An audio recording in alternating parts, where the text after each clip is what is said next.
not crying, baby. Don't let me say it. Mic, check. Mic, check. A couple things you need to know about me first. I'm 24 years old. At one point in my career doing YouTube social media, I was making a lot of money, and now I'm nearly broke. Okay. Now I notice a lot of people in the entertainment space tend to make videos upon the things that they have, the success they've built, the stories they've experienced, whatever it may be. In today's video, I'm gonna explain to you what I don't have. I'm gonna give you 7 reasons for why I'm not yet a millionaire at age 24 and how I probably could have been, or actually would have been. Now the reason I'm giving you 7 is because I don't know why. I could have chose 3, I could have chose 10. Some people just make videos on 7, and 7 looked promising. And I can come up with 7 really good reasons. Now I don't want to bore you guys, so we're gonna get through this as quick as I can. If you enjoy the video, I don't really care if you subscribe or not, but go check out some of my other videos. Let people know, interact in the comments, watch more of my videos, whatever you want. Reason number 1, I've made some mistakes. I'll try to make this quick, but I got into YouTube in 2016 and I was around 18 years old. Now my first year ever making a decent amount of money, it was around $80,000, and I remember that year I spent all of it, literally all of it. I was like, how did we spend money so fast? Our lifestyle quickly matched our income. Immediately our income went up and immediately we started spending a lot of money. Me and my brother had the channel at the time and we were riding scooters professionally, so we were traveling a lot and we were eating a lot. None of the money we spent was invested back into the YouTube channel, but essentially it was to support us in our adventures that we were documenting for the channel. And so I learned from that. Problem is it didn't essentially fix the problem, it just made me more aware of it. And when you're young, you have to learn those things. And so I didn't look at this as a bad thing, I looked at it as a learning experience. And the next year when I made even more money, I didn't necessarily fix the problem. I had a really hard time at this age, not, like I said, matching my lifestyle to my income. Though I didn't spend my entire income like I did the year before, I was still eating out a ton. I was still traveling a ton, and I should have put some money away that probably would have served me now. Reason number 2 is I got too comfortable instead of doubling down when I started experiencing success. In 2018, I ended up taking over the channel. My brother became a fireman, and I grew the channel from 200,000-ish subscribers to over 1 million. And that was like peak success for me. Like there was a couple months where I was doing like $30,000 in just AdSense, let alone the rest of the year still being very successful for myself. I was traveling a lot. I wasn't even looking at prices of things, and I just got very comfortable. And I didn't know at this age, which is completely warranted. Like everything felt so easy. The success came easy. I did work hard, but I worked hard doing something that I loved, something that was fun. And so I naturally just got comfortable, where looking back on it now with the knowledge I have from either listening to highly successful people or mentors or just watching other successful creators, I should have doubled down in that moment. As soon as I hopped on an uphill trend is when I should have put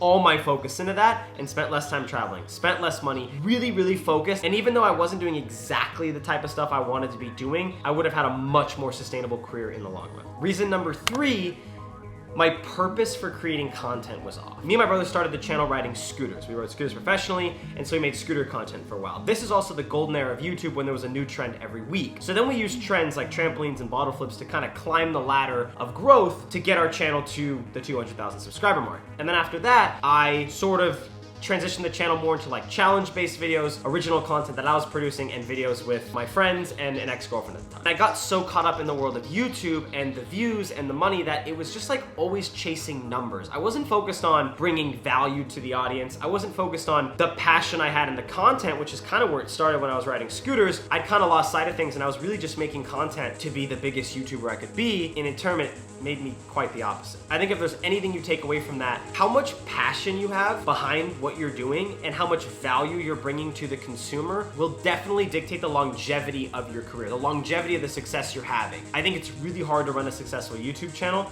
if you're A, not providing value to the audience, and B, you're not passionate about the content you're filming. Inauthenticity travels really easily on content. The viewers are so smart now, they can easily tell whether you enjoy making the content or not. Reason number 4 is I've always had certain mental constructs that I get really caught up in and I end up saying over and over again, and so I wholeheartedly believe them. And me, who's actually very good with being self-aware, has a hard time reanalyzing that construct to see if it still holds true in another time. For example, I've never been a fan of networking. I think it's a bunch of people trying to use each other and step on each other like a stair set to get themselves to the next level. Now, because I get so caught up in that, and I've said that and I've preached that to so many people, I forget that there is benefits of it. And sometimes you don't need to love everything you're doing in business to have a successful business. Love what you're doing, have passion in why you're running the business, but you might have to do things that you don't enjoy doing. And maybe I do have some sort of underlining fear of networking, and I am a very outgoing person, so I doubt that, but besides the point is I lack the self-awareness to dive back into that concept. Something like that holds me back. And another example would be, I always hated LA after I lived there. I had reasons to burn my bridges with LA. I've never considered moving back. That might be a smart move in my career in 2 years, in 3 years. But if I let that construct hold true and I constantly tell everyone I hate LA, I hate LA, I hate LA, and that's the smart move for my business, well, I might be missing out on success in my business. I use this as an example, but back when I was experiencing the success, I had a lot of these mentalities in certain things that I probably could have been more aware of and shifted the way I thought about them and done them anyway. Reason number 5, and this one's really complicated. Market validation. I heard this on a podcast recently. I think it was Gary Vee who said that, is the market is always right. Essentially, if you think something is good and you put it in the market and the market says it's shit, it's probably shit. But that's an overlying concept. There's a lot more to it. Time is a huge construct in this. And so up until 2023, I was doing YouTube for around 7 years, which is a really long time. Don't get me wrong. But things take time. The market I might have been making content in might not have been the market that was going to appreciate my content. YouTube might not have been sending my content to the right niche. And so after having my success and then transitioning my business more into the stuff I was passionate about and knowing that I was gonna take a huge view cut, it came a point where no one's validating your work. And I think having self-validation is very important, both in yourself and your business, but there's only so much self-validation can do when the market keeps telling you what you're doing isn't working. And so for a while there, I just figured that maybe this isn't working. Maybe I need to do a huge pivot. The market's telling me my content's shit, but I know my content's good. And I know if it hits this audience, they will resonate with it, but I don't have control over the algorithm and stuff like that. And what happened was I started seeing creators, and this is kind of going to relate to the next concept as well, who I didn't even know existed, and then suddenly had this big growth in their channels, in their businesses. And I find out that that was like their 10th year doing YouTube. And so what it did was it reframed my perspective to realize that, oh, 7 years is a long time, but I might be almost there. I might not given the market enough time to validate my work, and maybe I should have relied on my self-validation a little longer if I truly did believe that what I was doing was good. And I get this is a double-edged sword, and I get there could be times where you're wrong, and the market never validates you, and you have to keep adapting. And so I think for a while, where this became an issue is I did let that beat me down. I felt no validation in my work. I felt no financial validation, especially when previously there was so much abundance in that aspect of my life that it beat me down. And it made me rethink everything I was doing at a time when maybe I should have just kept pushing. Now, to make things very clear, I don't regret any of these phases in my career because I've learned so much from them. The amount that I've been able to apply my experiences to what I'm doing right now is immense, and it will definitely reward me in the future. Now, that brings me again to number 6, the second to last reason, is scope of time. I'm 24 years old. It's not easy to become a millionaire at 24. And I know the world of social media implies that idea, and there's a lot of people trying to sell you some shit, and so things get lost in translation. And there are the few that have overnight success, and there are the few who have been working their ass off since they were 16 and are making tens of millions of dollars in their mid-20s. There's also other factors playing into that. You can't expect to be a millionaire in 2 years. I think the scope of time at which I've been chasing my dreams is a big reason for why I'm not a millionaire. Did I make mistakes in the past like I just explained? Of course I did, but so is everybody. And that's why becoming successful takes so long. I'd say for just a good frame of reference, don't expect to be a millionaire in less than a decade.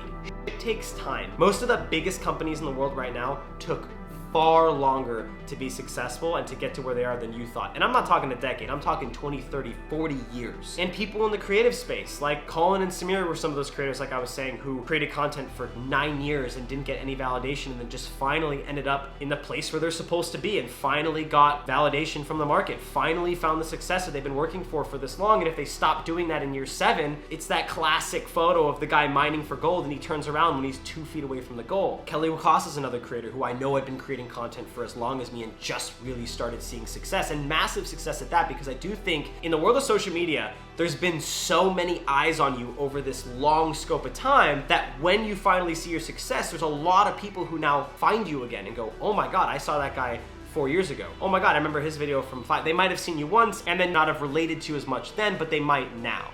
And so I think a big reason for, yes, why I'm not a millionaire at age 24 is because I really only started when I was like 17. It's only been 6 years of me putting in the work. I wouldn't have expected to be a millionaire when I was 16 in 6 years anyway, and I don't expect to build $1 million business in 6 years. Would it be great? Yes. Was it possible and could I have done it? Definitely. But again, mistakes had to be made. I had to learn these lessons to get to the point where I am now. Will I be a millionaire by 30?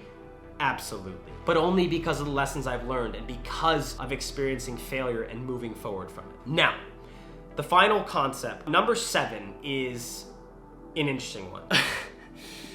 A lack of luck.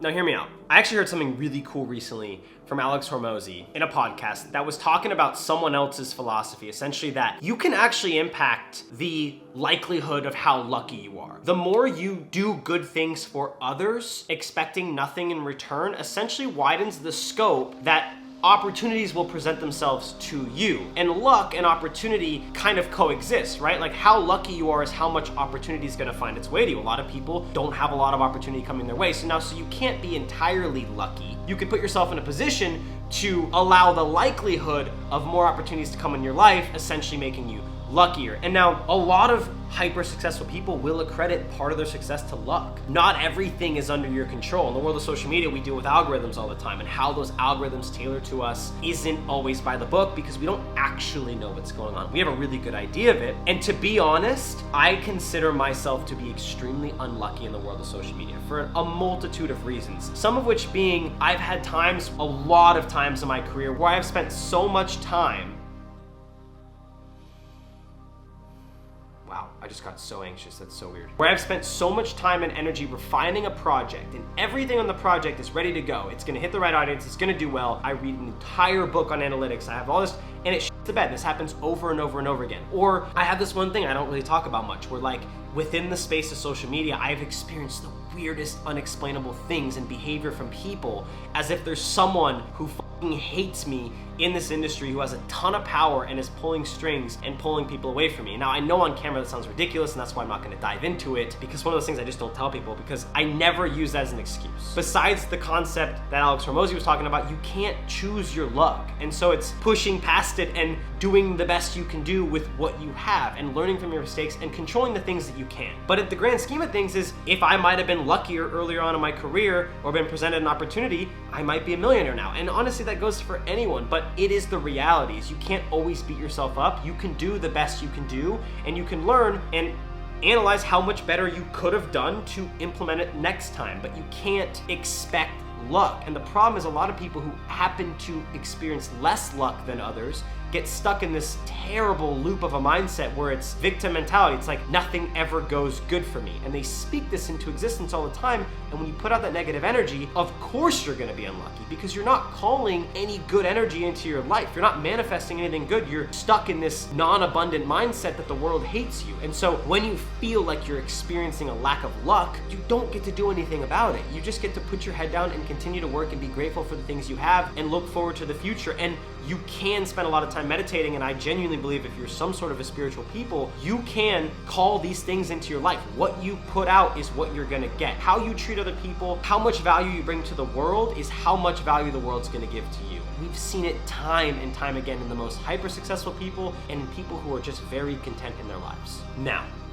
those are the biggest reasons for why I feel I'm not a millionaire yet. I don't sit there and I loathe them. I think they're all things that I've learned from in the past, and they're all things that I implement now. Reasons that do make me really confident to at least know how much money I can make in a certain moment in time. And the moments right now where security is on the line after living such an abundant lifestyle really teaches you a lot. It teaches you your work capacity opposed to that really comfortable mentality that some people have when things are just going really well. And it shows you what you're really made of, and it shows you how intelligent you can be and how you can solve problems. And I will take this experience in my life right now that I value so much, this trough, and I will take it with me on my next journey to the top. And I will use a lot of it to keep me up there this time. And like I said, Follow the journey. I will be a millionaire before 30. I'm sure of that. I have 6 years, I guess a little less than 6 years, and I've got a lot of plans in the works, and I've learned an immense amount in this life. Comment your thoughts down below, whether you agree or disagree with me, and I will see you in the next video.